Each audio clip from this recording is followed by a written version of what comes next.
touch my hand, telling me listen, I'm here.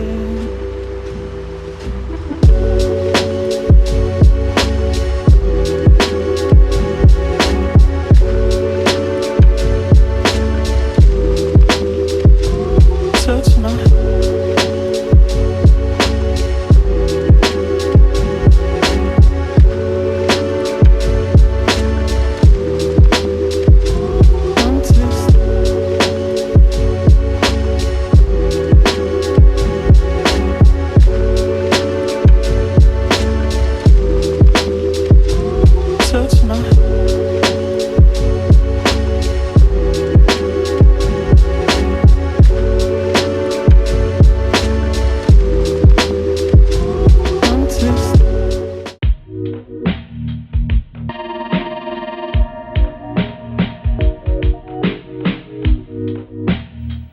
Today, we look at CRT displays like this and think back to the late 90s or early 2000s. To some of us, these are long forgotten parts of our childhood. With over 10% of American households still using CRT TVs and production being ramped up for developing countries, it's safe to say that these will be a part of people's lives for a long time. In America, some studies have shown that millennials are buying CRT TVs at a climbing rate, for the nostalgia factor and novelty of it. For some, it's refreshing to experience the high refresh rates, true black tones, and lack of latency that LCDs still cannot offer, at least at an inexpensive price. Much like vinyl records made a comeback, CRT displays might be the next retro thing. So let's see, do CRTs still have a purpose in the modern day, or are they just old relics being kept alive by blind nostalgia? How does the monitor work?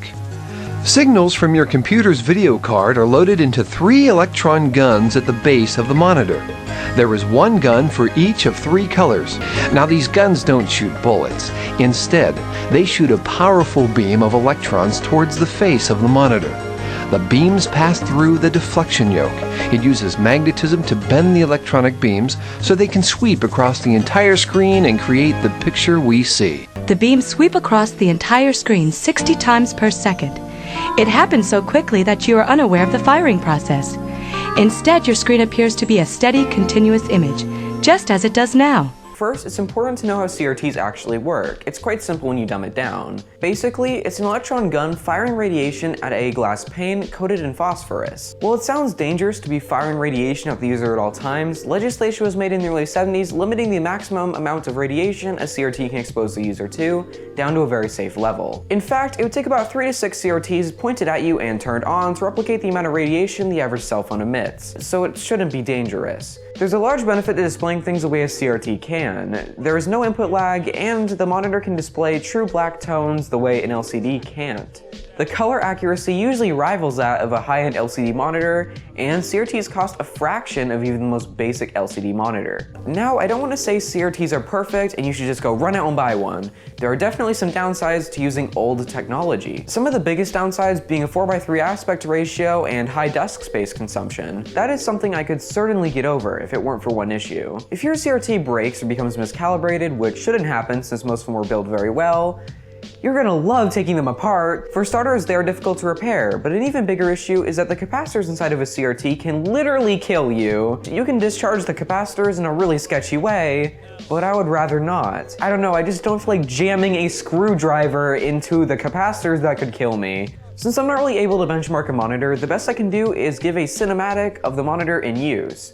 It's not perfect, but it might give you a rough idea. So here's a demonstration of the CRT display in action.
So, do CRTs have a place in our modern era?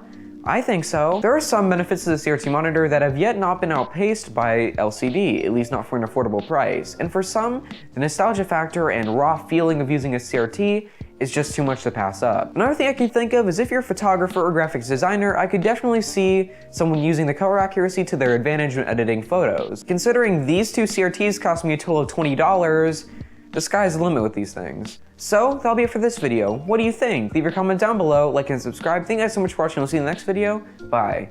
Wait 1 second. I have a Discord, you guys should join it. If you want to talk to me or other 32MB subscribers, that's where you can do it.